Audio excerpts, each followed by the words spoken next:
Hey, morning.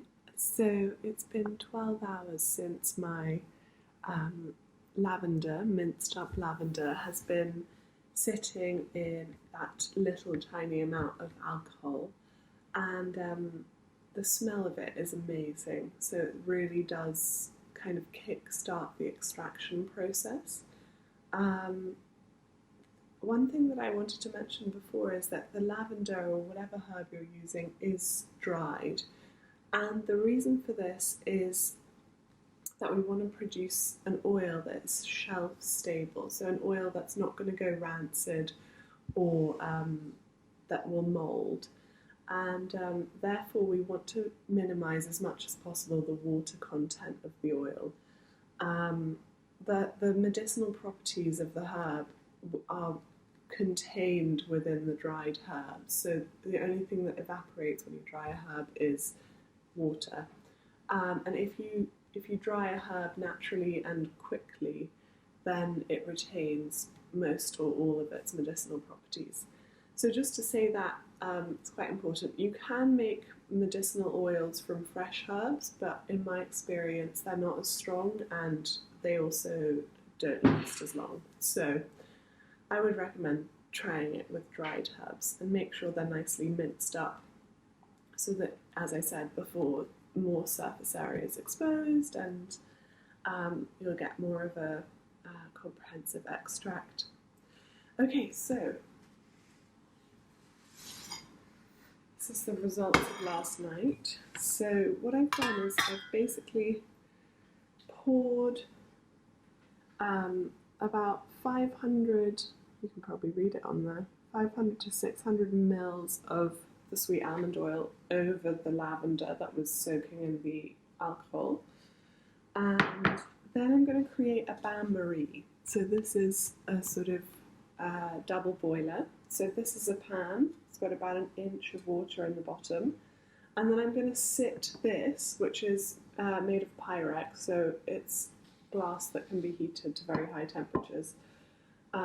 Although this isn't going to go above like 40, 50 degrees Celsius. And you can just sit that in there.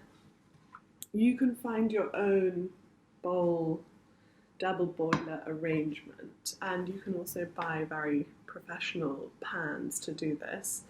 A wax melting pan, which kind of includes a chamber of water, is also really good for this purpose.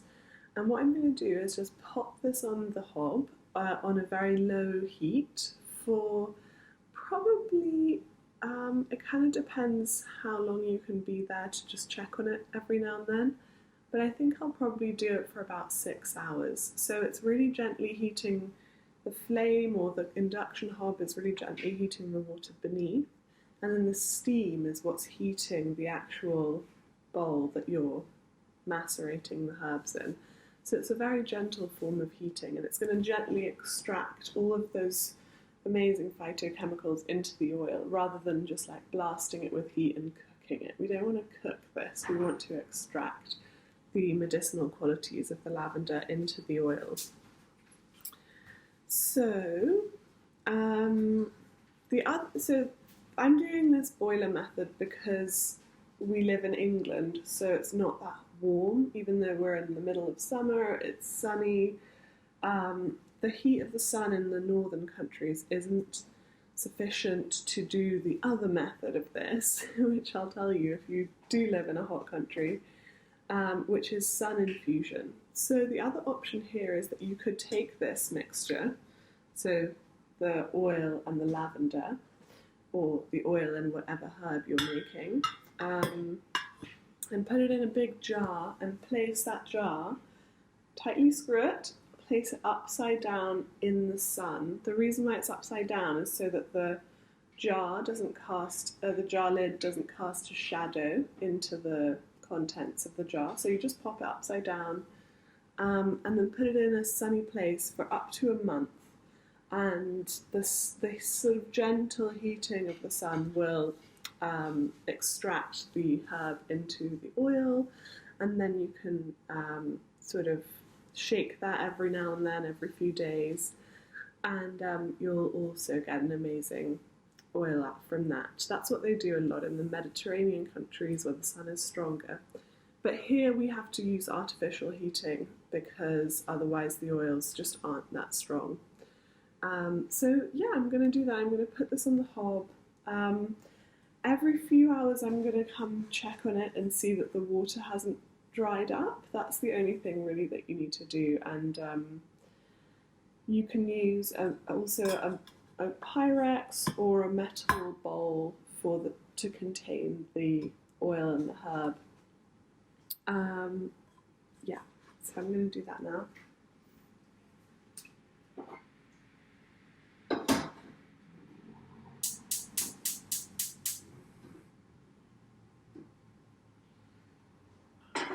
Hey, so I'm back in the kitchen. As you can probably tell by the number of times I've changed my outfit, this process does take, a couple of days.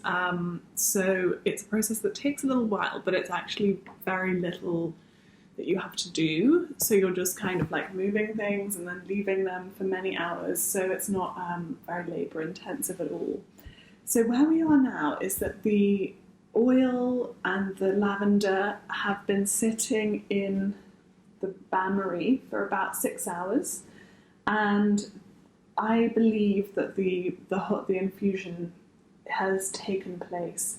The way that you can test this, if you're not sure, is a few ways, and these are all organoleptic ways of testing medicinal herbal products. Organoleptic means using the senses. So first of all, the smell is the whole house smells like lavender, so that's pretty much done. But another thing you can do is you can just take a little drop and put it onto your skin. Oh, that's already so nice. And wait a couple of minutes. And if the oil retains the smell of the herb on your skin, after a few minutes, then you know that it's properly infused. Another thing you can do is that you can see that the colour of the oil has changed, and I will do a little comparison in a sec when we decant this, but it's gone a lot darker and greener, almost, more sort of a deeper colour. And the lavender itself has kind of almost entirely lost its colour, so it's kind of a brownish, whereas before it was purplish blue. So when that's what the herb looks like, that's known as spent. So the herbs are spent. They've given up their nutritional, medicinal properties, and they, now we can just strain them off and compost them, or just pop them onto some plants that need a bit of TLC. Okay, so the next stage is that I'm going to decant this into some little bottles. And first of all, I'm going to decant this into another little jug. So I'm just going to find one.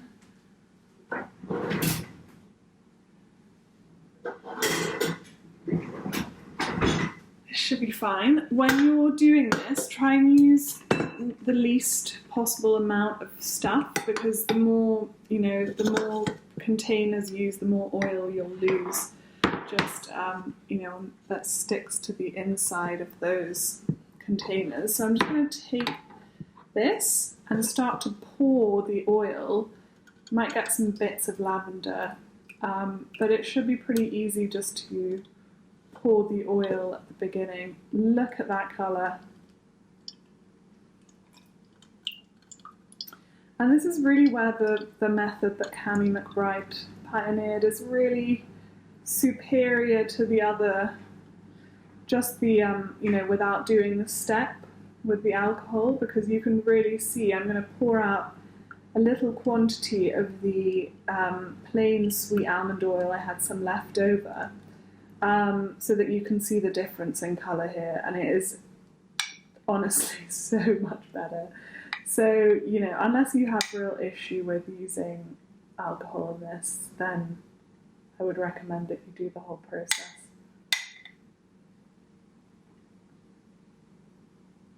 So what we're getting here is actually very strong lavender oil. You're not going to need to use very much of this at all to get good results. don't worry about this excess. I'm going to strain this through a muslin cloth, but before we do that, I'm just going to show you what the original oil looks like. I'll pour a bit into a glass. Here we go.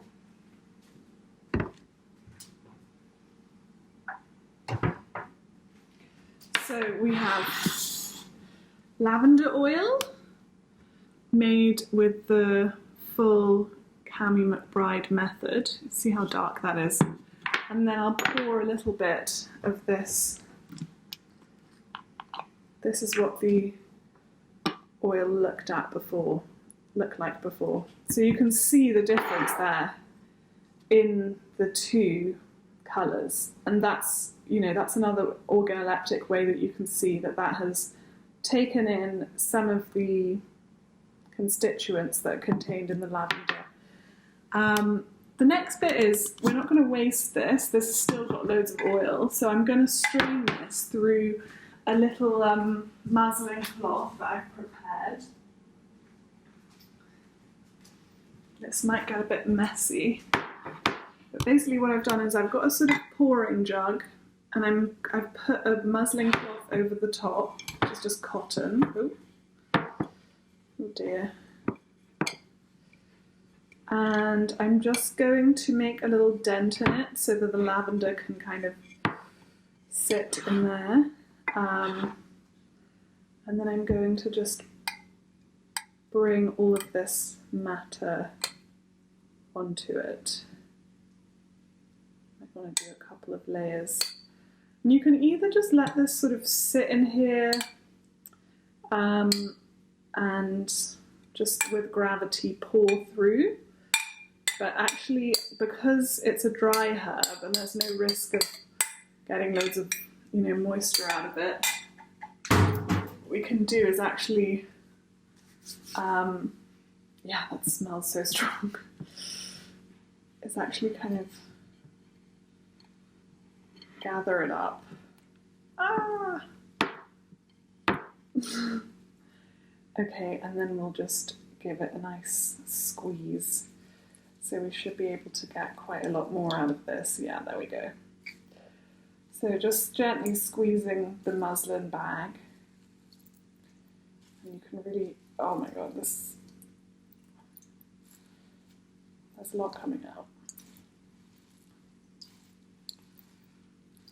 Yeah, so that's pretty much it. You have your lavender oil. I'm absolutely covered in it, which is not a bad thing. I'm just going to pop this over here, give it a much more of a squeeze later, but just to show you what you can do then is just making sure that there's no kind of big bits in it. I'm not too fussed about that, but if you want to be very professional, you can strain it through muslin again, and then you just pour it into some, this hand is dripping everywhere, pour it into some little bottles. And then you have your lavender oil. There's a really simple way that I like to make labels, which is I just draw a label and then I kind of scan it and print it onto like sticker paper. So that kind of ends up looking like this. So you can do a little drawing and you know, make it look nice and just print it onto like label paper.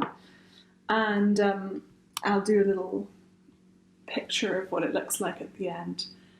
So yeah, that's how you make lavender oil. As I said, you can apply this process to any other herbal oil. And yeah, enjoy. I will be making a video on how to make a salve, which is basically so easy. It's just, you know, melt some wax into this and then let it set. So that's coming up next, and let me know if there's any other videos you'd like me to make. In the meantime, enjoy this one and good luck on your infused oil adventures.